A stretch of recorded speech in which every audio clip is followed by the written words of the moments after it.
हिंदू धर्म की कहानियों में भगवान महादेव, जिन्हें शिव भी कहते हैं, बहुत शक्तिशाली और ज्ञानी है। त्रिदेवों में से एक वो विनाश और बदलाव के देवता हैं, लेकिन सुनने में जैसा लगता है वैसा नहीं है। शिव के लिए विनाश नई शुरुआत का रास्ता है।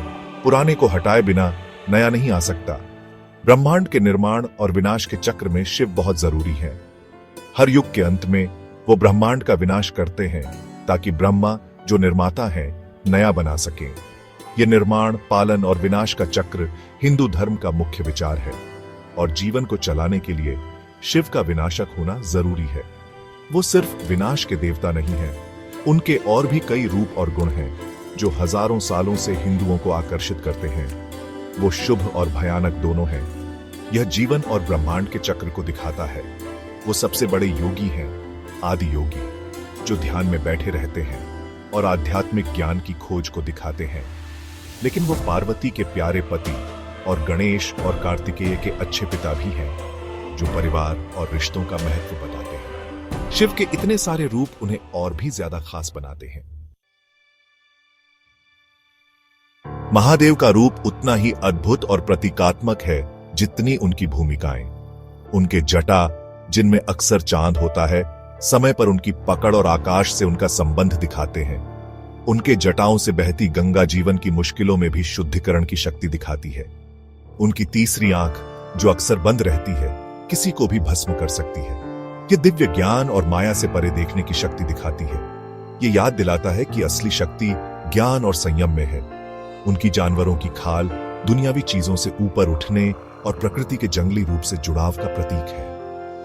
उनके गले में सांप जीवन, मृत्यु और पुनर्जन्म के चक्र को दिखाता है। नीले रंग के शिव आकाश की विशालता और चेतना की असीमता को दर्शाते हैं। समुद्र मंथन में विष पीने से उनका नीला गला उनकी दया और दुनिया को बचाने की इच्छा दिखाता है। उनके रूप का हर तत्व एक कहानी कहता है, उनके व्यक्तित्व के एक पहलू को उजागर करता है। शिव का सबसे प्रसिद्ध रूप नटराज, नृत्य के देवता का है। इस रूप में वो आग के घेरे में नाचते हैं, जो ब्रह्मांड के निर्माण और विनाश के चक्र को दिखाता है। यह नृत्य सिर्फ एक प्रदर्शन नहीं, बल्कि अस्तित्व की लय है, जिसमें शिव ब्रह्मांड के संचालक हैं। एक और प्रसिद्ध कहानी समुद्र मंथन की है, जिसमें देवता और असुरों ने समुद्र मथा। जब विष निकला जिससे पूरी सृष्टि नष्ट हो सकती थी, तो शिव ने उसे पी लिया और दुनिया को बचाया। यह समुद्र मंथन उनकी निस्वार्थता और रक्षक की भूमिका दिखाता है। पीढ़ी दर पीढ़ी चली आ रही ये कहानियां सिर्फ कहानियां नहीं हैं, बल्कि सीख है। ये हमें जीवन के चक्र, संतुलन के महत्व और लालच के परिणामों के बारे में सिखाती है।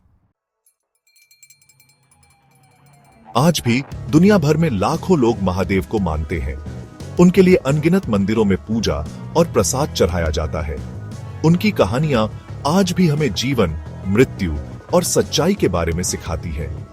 हिमालय से लेकर दक्षिण भारत तक शिव मंदिर उनकी विरासत के प्रमाण हैं। ये पवित्र स्थान आस्था और समुदाय के केंद्र हैं, जहां भक्त प्रार्थना करते हैं, आशीर्वाद मांगते हैं और अपनी आत्मा से जुड़ते हैं। उनका प्रभाव धर्म से परे कला, साहित्य, नृत्य और संगीत में है, जो उन्हें भारतीय संस्कृति का हिस्सा बनाता है। उनकी कहानी याद दिलाती है कि विनाश में ही सृजन का बीज है और जीवन की अराजकता में एक व्यवस्था है।